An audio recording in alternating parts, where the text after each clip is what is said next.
Регулаторната комисија донесе одлука за покачување на сметките за вода за Прилеп за 17,9% или од наредниот месец на една просечна сметка со потрошувачка од 10 метри кубни, која што сега чини 610 денари. За истата едно семејство ќе плаќа 730 денари, односно 120 денари повеќе месечно.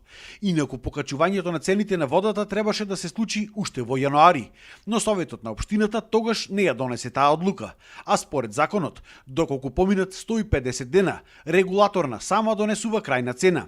За среќа на прилепчани, сегашната цена е скоро двојно помала од таа во јануари. Ова јавно комунално предпријатие 6 месеци фактурираше со цени што беа регулирани до 23 година, во тој период. Значи, ние 6 месеци не ги оптоваривме граѓаните со нови цени.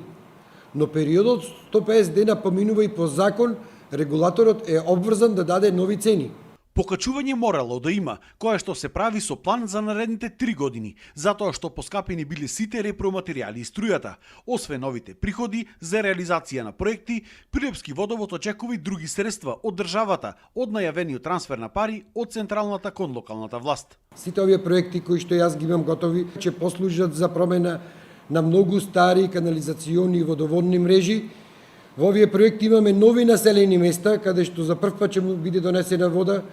Имаме реконструкција на слободни извори, слободна вода, која што овој град ја има, реконструкција на 70 годишен извор Леково. Сето ова ќе придонесе за намалување на загубите на вода. Издашноста на Студенчица засега е добра со 1250 метри кубни вода во секунда. Не се очекуваат некои проблеми, но сепак се препорачува граѓаните да ја штедат водата на овие тропски горештини.